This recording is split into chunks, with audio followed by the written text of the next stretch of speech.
Ya, tayyib. Kemudian kita teruskan, ikhwani rahimakumullah. Dilihat di yang pondasi pertama, al-aslul awal di halaman 5.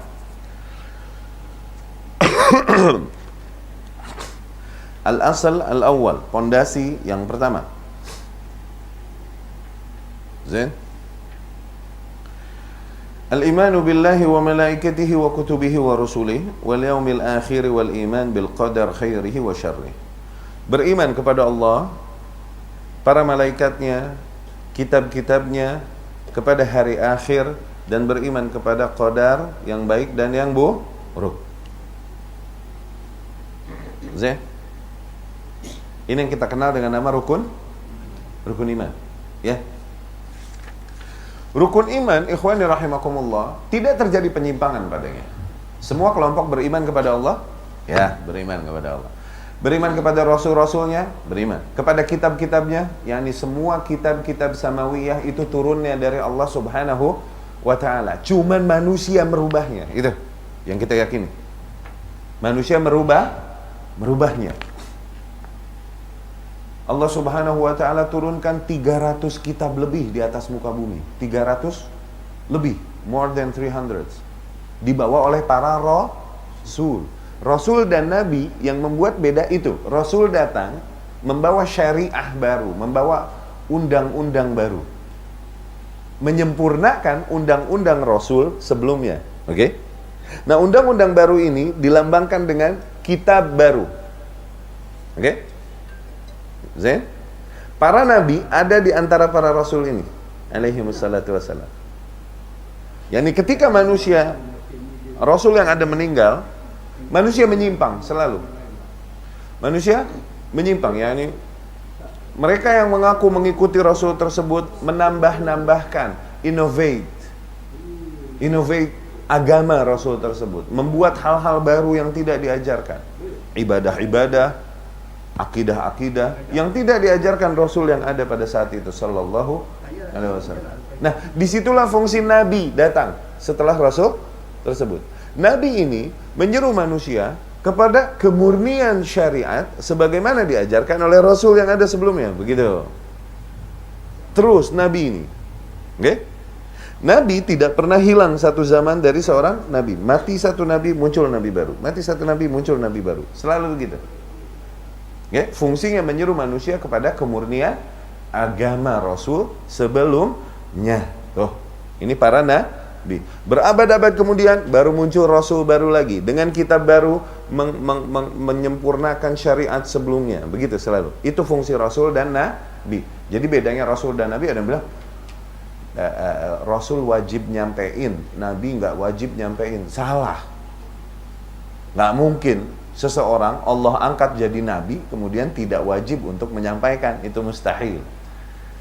Kita aja syariat Islam nih, syariat Muhammad sallallahu alaihi wasallam yang lebih ringan, yang paling ringan, diwajibkan menyampaikan balighu anni walau ayat, sampaikan dariku kalaupun cuma satu ayat. Apalagi syariat dahulu yang berat, masa tidak wajib menyampaikan nabinya? Nggak mungkin.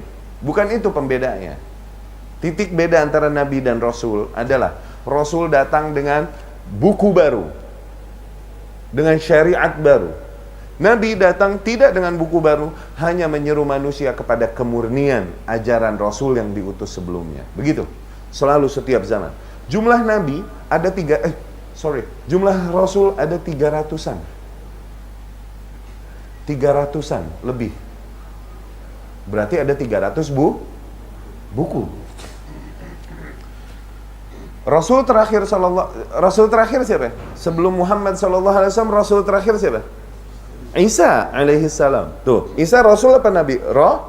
Rasul. Tapi setelah Isa tidak ada Nabi. Dulu setiap Rasul meninggal ada Nabi kan?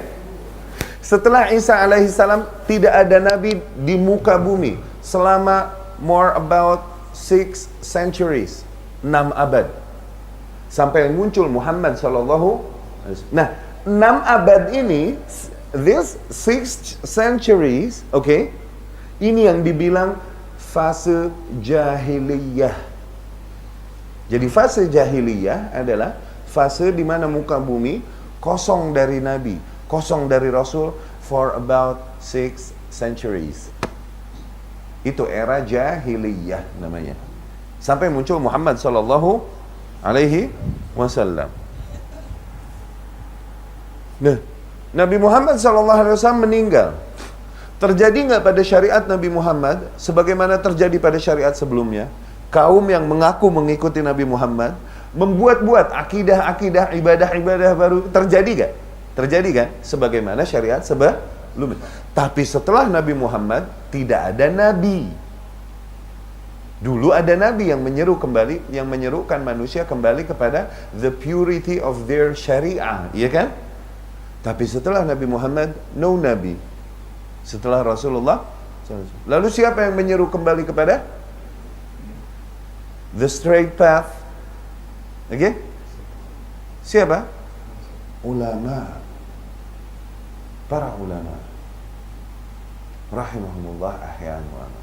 Dari situ Rasul bilang al-ulama warathatul anbiya. Ulama itu pewaris para nabi. Kenapa tak pewaris Rasul?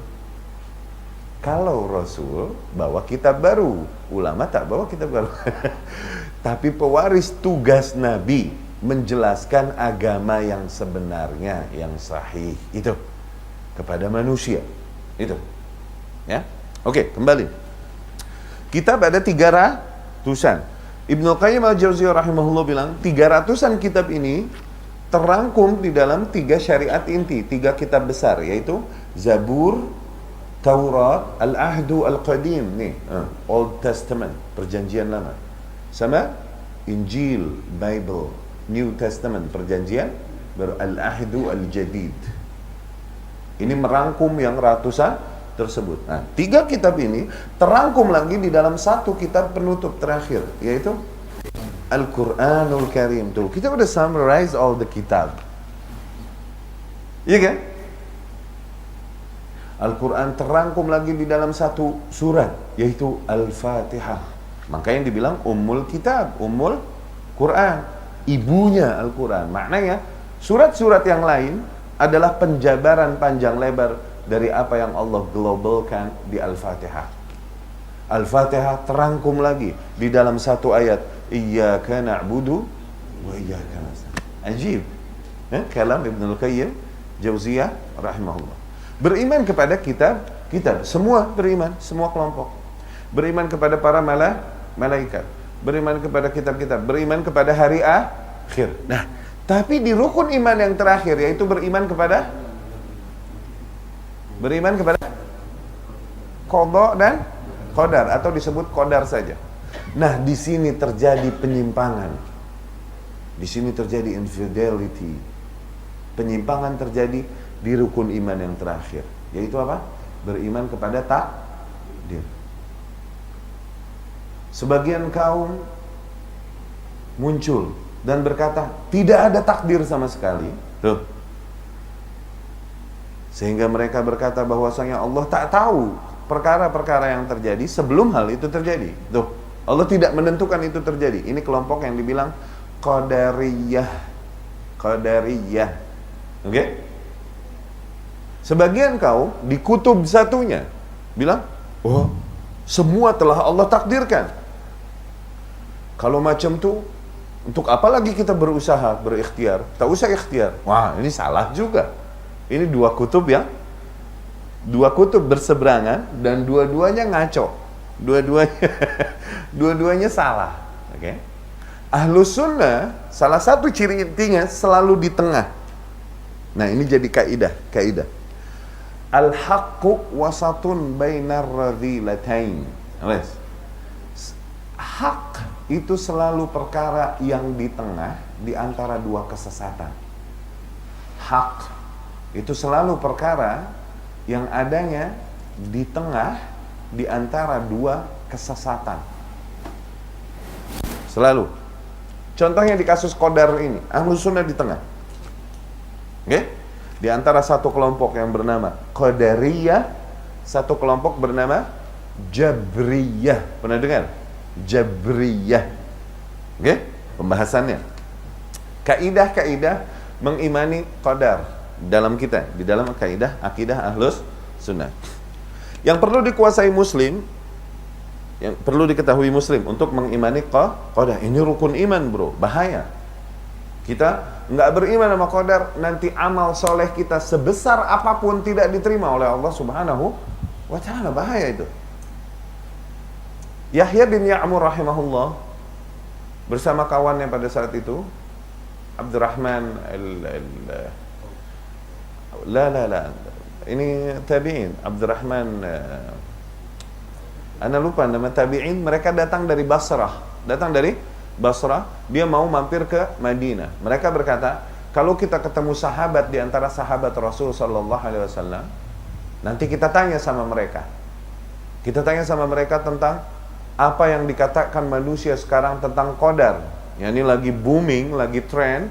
Satu kaum berkata qadar tak ada, gitu. Mereka mau tanya langsung sama sahabat yang masih hidup. Fawuffiqa lana Abdullah ibn Umar. Ternyata kebenaran kita ketemu sama Abdullah ibn Umar ibn al-Khattab radhiyallahu anhu. Nah, kita tanya. Faktanaftuhu ana ahaduna an yamini wal akhar an shimali. Kita pun memepet Abdullah bin Umar, salah satu di kiri, salah satu di kanannya.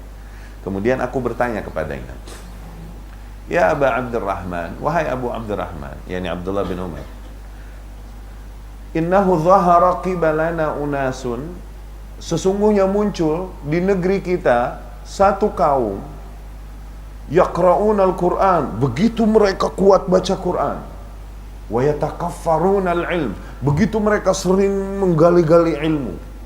Yakni zahirnya seolah-olah kaum yang mencintai Al-Quran dan ilmu. Walakin yazam alla qadar, tapi mereka bilang bahwasanya takdir tak ada.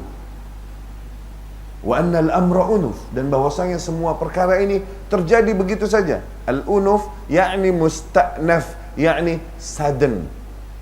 Tiba-tiba jadi begitu saja, nggak ada yang mentakdirkannya.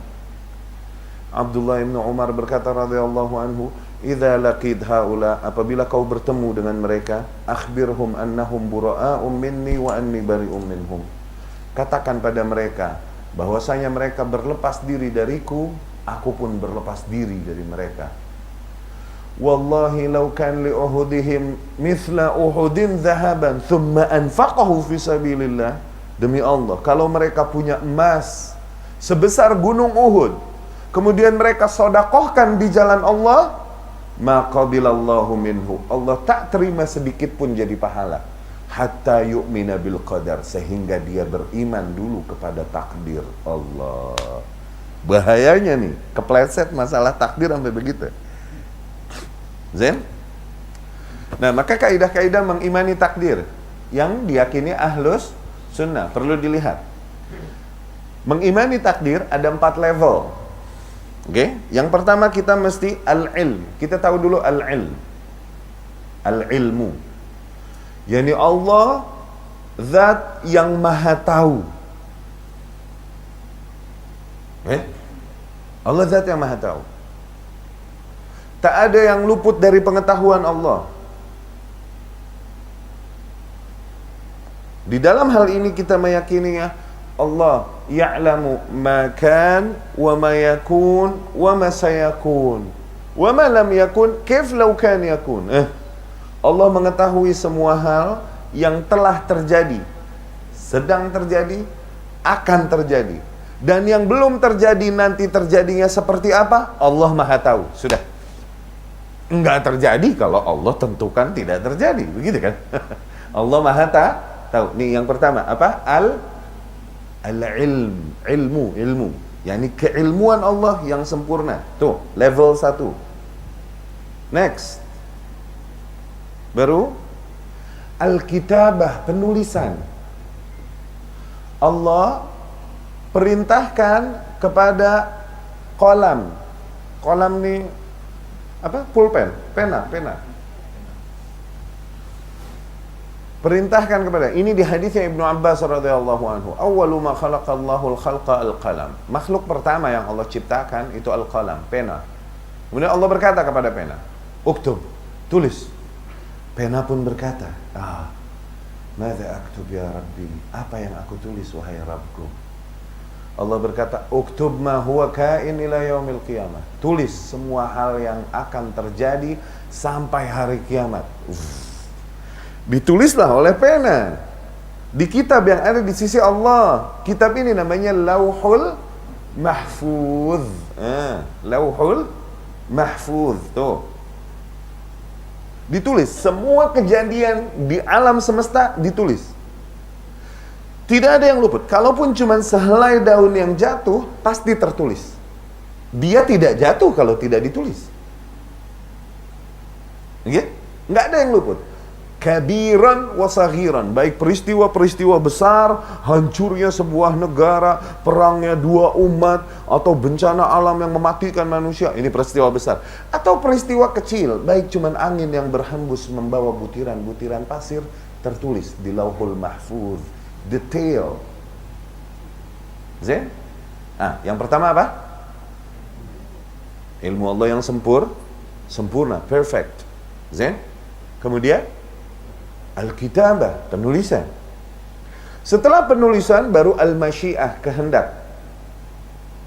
Allah berkehendak. Perhatikan. Ada dua kehendak Allah. Dua kehendak Allah, dua macam kehendak Allah. Ada iradah atau masyiah. Dibilang iradah atau masyiah. Ya. Ada iradah kauniyah, kehendak Allah untuk apapun yang terjadi di universe-nya, di alam semestanya, itu iradah kauniyah. Oke? Ada iradah syar'iyah. Apa-apa yang Allah kehendaki di dalam syariatnya, sebagaimana yang Allah tuntut manusia, makhluk, di dalam syariatnya. Oke, iradah ada dua, ada iradah kauniyah, ada iradah syar'iyah. Enaknya ada papan tulis, Anda tulis ini. Lain waktu insyaallah. Ya.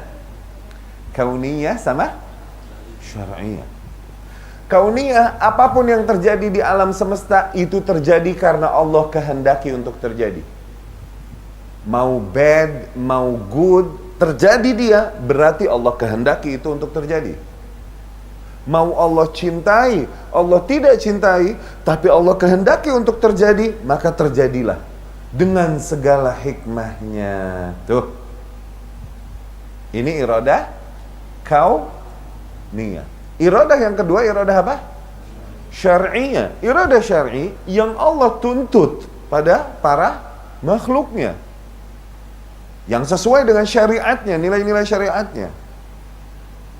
Allah ingin agar para makhluknya beriman kepadanya. Dari situ Allah perintahkan mereka untuk beriman, iya kan? Allah turunkan kitab, Allah utus rasul, iya kan? Karena apa? Allah ingin agar hamba-hambanya beriman. Allah ingin hamba-hambanya beramal saleh, diperintahkan beramal saleh. Allah ingin agar hamba-hambanya meninggalkan kemungkaran, dilarang kemungkaran oleh Allah. Ini iradah syar'iyah. Nah, perhatikan lagi. Bisa jadi sesuatu, oke, Allah kehendaki untuk terjadi di iradah kauniyahnya, tapi tidak sesuai dengan iradah syar'iyahnya. Iradah syar'iyah, Allah kehendaki semua makhluk beriman, iya kan? Dari situ Allah utus rasul pada mereka, begitu kan? Tapi iradah kauniyahnya, Allah kehendaki Abu Bakar beriman. Allah kehendaki Fir'aun kafir. Abu Jahal, Abu Lahab kafir. Kenapa mereka? Berarti Allah kehendaki mereka untuk kafir. Apakah Allah meridhoi kekafiran maknanya? Bukan. Bisa jadi Allah menjadikan sesuatu, kalaupun Allah tidak mencintainya, bisa jadi. Kenapa kalau gitu? Dengan segala hikmahnya. Dengan segala hikmahnya. Apakah Allah benci kekufuran? Allah benci kekufuran, tapi Allah ciptakan iblis dan kekufurannya. Tuh. Kenapa? Hikmahnya apa? Untuk menguji manusia, tuh gitu kan? Untuk game ini biar biar fun game ini. Iya kan? Dunia ini biar fun, biar seru, bahasa kita seru. Iya kan? Allah ciptakan hitam supaya apa? Supaya ada yang dibilang putih, gitu loh. Allah ciptakan miskin supaya apa? Supaya ada yang dibilang kaya, sehingga tampak mana mereka yang mau berbagi, mana yang mau sodako. Begitu kan? Allah ciptakan yang bodoh, sebagaimana Allah ciptakan yang berilmu, supaya terlihat mana yang mengamalkan ilmunya, mana yang menyeru manusia kepada ilmunya, mana itu. Allah ciptakan banyak hal. Kalaupun Allah tidak cintai, Allah jadikan bisa dengan segala hikmahnya. Allah jadikan manusia sekurang ajar Fir'aun, ya, supaya apa? Supaya memuliakan manusia semulia Musa alaihi salam. Tuh, jadi semakin mulialah Musa dikarenakan menghadapi Fir'aun, ya kan? Allah ciptakan Abu Jahal, Abu Lahab and the gang, Abdullah ibn Abi Umayyah and the gang, ya kan? Menentang dakwah Rasul sallallahu alaihi wasallam, kurang ajar, jahat, iya tak? Tujuannya apa? Semakin memuliakan Rasul sallallahu alaihi wasallam dan orang-orang yang beriman dan sabar disiksa di atas keimanannya bersama Rasulullah sallallahu alaihi wasallam. Dengan segala hikmahnya. Allah ingin hamba-hambanya tersakiti? Tidak. Tapi Allah takdirkan hambanya tertimpa musibah. Boleh tak? Kita hambanya, siapa nak larang Allah? Ya kan? Siapa nak forbid him? Kita hambanya. Justru Allah mencintai seorang hamba. Oke? Allah timpakan hamba tersebut musibah dan musibah. Allah. Syuf. Rasul sallallahu alaihi wasallam bilang, fungsinya karena Allah cinta dia, Allah ingin nih hamba habis dosa-dosanya bersih, sehingga dia pantas nanti di posisi mulia di sisi Allah Subhanahu wa taala. Allah apabila menginginkan terjadinya sesuatu, Allah jadikan dulu sebab-sebab terjadinya sesuatu, begitu kan? Allah ingin nih hamba masuk surga, berada di posisi yang mulia di sisinya. Jadikan sebabnya. Gimana caranya? Timpakan musibah, dia bersabar dan bersabar. Sabarnya ini menghapuskan dosanya dan mengangkat derajatnya Allah. Sehingga Rasul berkata sallallahu alaihi wasallam, La yazalu Allahu yabtali bi'abdin hatta yamshiya ala wajhil ard wa laysat alaihi khafi'ah. Bisa jadi Allah terus menimpakan musibah dan musibah, ujian dan ujian, hardship dan hardship kepada seorang hamba, sehingga dia berjalan di atas muka bumi dan sudah tak ada satu catatan dosa pun atasnya. Udah habis, bersih, dikarenakan musibah yang tak berhenti menuju. Dengan segala hikmahnya. Apakah maknanya Allah suka kalau nih hamba kesulitan, keberatan, kesedihan? Enggak. Bahkan Rasul, manusia paling dekat dengan Allah siapa? Para Rasul dan Nabi, ya kan? Para sahabat bertanya, ya Rasulullah, man asyaddun nasi balaan? Siapa manusia yang paling berat ujiannya? Tuh, testnya. Rasulullah sallallahu alaihi wasallam, al-anbiya, thumma al-amthal fal-amthal. Justru para nabi. Para nabi. Tuh, makin dekat seseorang dengan Allah, malah makin diuji, ditested. Apakah maknanya Allah cinta nih hamba kesulitan, kesakitan, kesedihan? Tidak. Tapi Allah jadikan hal itu dengan segala hikmahnya. Oke? Ya, yang ketiga apa tadi? Iradah atau masyiah. Allah kehendaki. Allah berkehendak. Nah, iradah ada berapa? Kauniyah sama syar'iyah. Kauniyah apa tuh? Anything happens in the universe itu karena Allah kehendaki it to happen. Okay? Karena He wants it to happen. He wills it to happen. So it is happens. Iya kan? Ini syar'iyah yang Allah tuntut pada hambanya. Belum tentu terjadi, belum. Okay? Nah, iradah syar'iyah, nih poin lagi, awas. Kauniyah dan syar'iyah bertemu pada satu titik. Seorang hamba yang beriman dan beramal saleh. Dah. Contoh Abu Bakar Siddiq radhiyallahu anhu. Misalnya, oke. Allah inginkan iradah kauniyah. Allah inginkan makhluk-makhluknya untuk beriman. Iya tak? Iya kan? Iradah syar'iyah. Allah inginkan makhluknya untuk beriman. Ternyata di alam semestanya Allah pun kehendaki Abu Bakar untuk beriman. Maka beriman dari itu. Maka pada diri seorang Abu Bakar berkumpul iradah kauniyah dan iradah syar'iyah. Begitu ya? Allah kehendaki hamba-hambanya untuk beriman. Ini iradah syar'iyah. Tapi ternyata Fir'aun Allah kehendaki untuk jadi kafir. Tuh. Ini iradah kauniyah. Awas, jangan kusut. Kapan kauniyah, kapan syar'i. Nah, kita berada di sini menuntut ilmu. Iradah apa? Kenapa? Karena syariah adalah hal positif yang Allah tuntut di dalam syariatnya, begitu kan? Oh, bukan iradah kauniyah jadi. Kita bisa di sini berarti Allah inginkan kita untuk jadi di sini kan? Maka keberadaan kita di sini itu nyambung antara kauniyah dan syariah. Allah ingin banyak hamba yang datang ke sini, Allah ingin.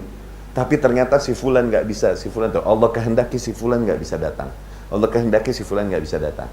Allah kehendaki Reza bisa datang. Allah kehendaki akhi Hanan bisa datang. Tuh, berkumpul padanya iradah kauniyah dan syar'iyah. Allah kehendaki Abah dari Singapura datang, Umi Nani datang. Berkumpul pada kita syar'iyah dan kauniyah. Tuh. Jadi syar'iyah dan kauniyah bertemu pada seorang hamba yang melakukan amal saleh. Tuh. Iradah syar'iyah dan kauniyah terkumpul pada gathers in himself. Dapat difahami ya? Ini terlalu berat nggak sih? Enggak kan ya? Santai ya, easy ya. Yeah. Oke. Take a deep breath. Tadi udah berapa? Pertama, tahap takdir apa? Tadi. Al-ilm. Ilmu Allah yang sempurna. Kemudian Al-kitabah, yakni apa? Penulisan di mana? Di Lauhul Mahfuz. Setelah itu Al-masyiah atau al-iradah, ya, kehendak. Wa ma yasha' yakun wa ma lam yasha' lam yakun. Apapun yang Allah kehendaki pasti terjadi.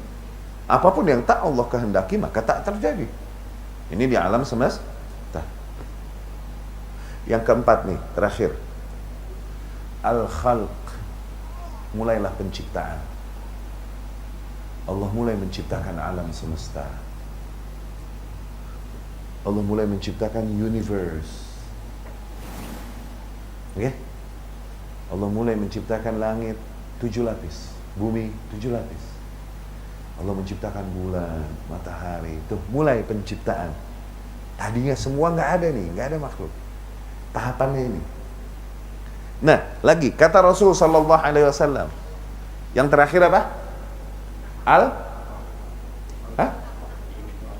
Mai? Oh, 5 minutes. More. Oh. Asar ya? Asar. Iya. Anu udah siap 2 jam lagi nih. Apa lagi ngomong apa lupa deh tuh. Apa? Yang terakhir apa? Al-khalq. Syuf al-khalq. Perhatikan. Antara al-khalq dengan al-kitabah, nih, penulisan, dengan mulai penciptaan alam semesta, jaraknya, oke, the distance 50.000 tahun. 50.000 tahun. Fahim? Wallahu a'lam. Rasul bilang 50.000 sana qabla an yakhluqa as-samawati wal ard. Kataballahu maqadir al-khalaiq. Allah menuliskan takdir-takdir para makhluk bi 50.000 sana, 50.000 tahun sebelum Allah mulai menciptakan universe. 50.000 tahun, no, bro. goban. Kalau kata Cina nih di Jakarta goban. Kalau 50 kan gocap, 500 gope, tuh 50.000 goban, 5 juta gocau. Oh. Bahasa Cina sana. Zen? Lagi, sedikit lagi Unggu ya. Oke, dikit lagi. Tanggung nih takdir soalnya. Kalau pulang nanti to be continued, keder. Apa beda qada dan qadar? Qada dan qadar. Kita suka dengan beriman kepada qada dan qadar, begitu kan? Apa beda? What's the difference between qada and qadar? Hah? Bukan. Barakallah fiik, tapi at least you tried. Barakallah fiik, barakallah fiik. Syuf, qadar al-kitabah, penulisan tadi di Lauhul Mahfuz, itu qadar. Oke? Okay? Qada, ketika poin yang dituliskan di Lauhul Mahfuz, oke? Okay?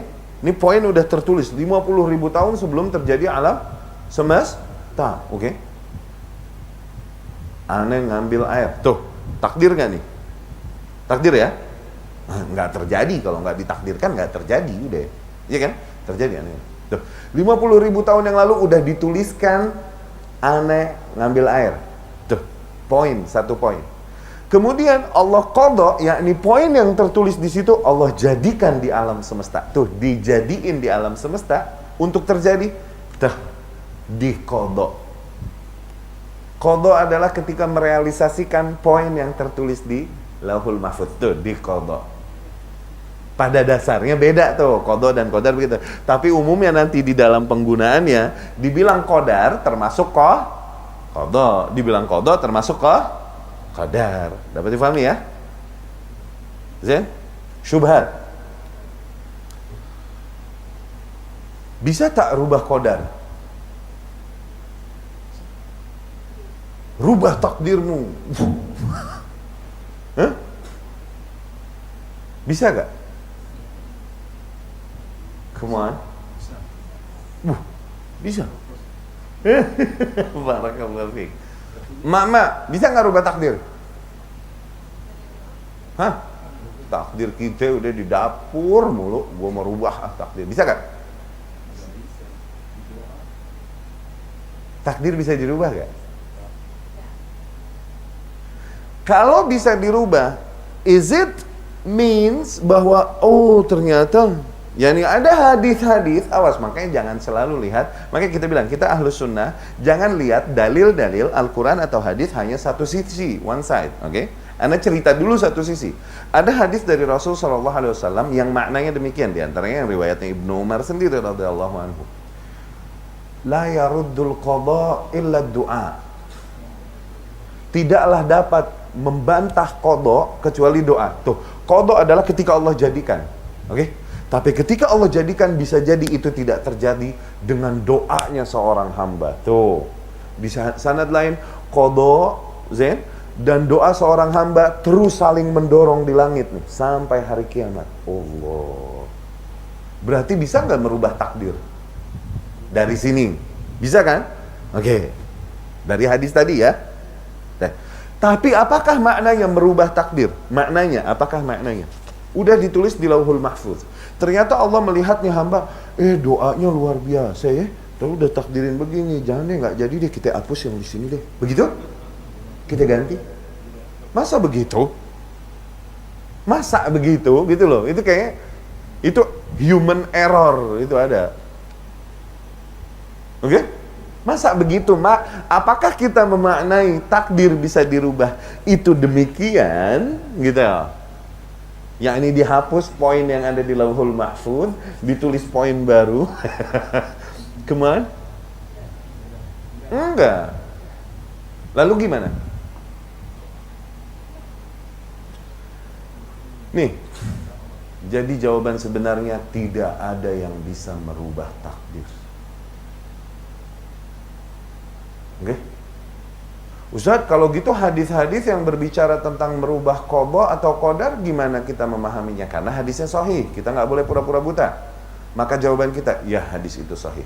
Tapi maknanya, kalaupun takdir tersebut bisa dirubah, maka perubahannya pun telah ditakdirkan. Tuh, dapat nggak?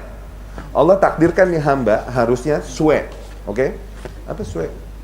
Sial. Oke? Tapi Allah takdirkan, kemudian nih hamba berdoa luar biasa. Tuh. Sehingga berubahlah ketentuanku yang sebelumnya.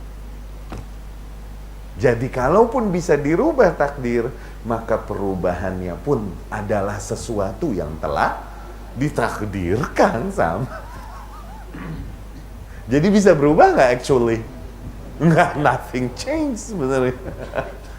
Baik, aku lu qauli hadza wa astaghfirullah li wa lakum. Kita dirikan dulu sholat asar. Ya, istirahat sebentar biar nggak ngeheng untuk kita belajar akidah. Subhanakallahumma rabbana wa bihamdika asyhadu an la ilaha illa anta astaghfiruka wa atubu ilaik.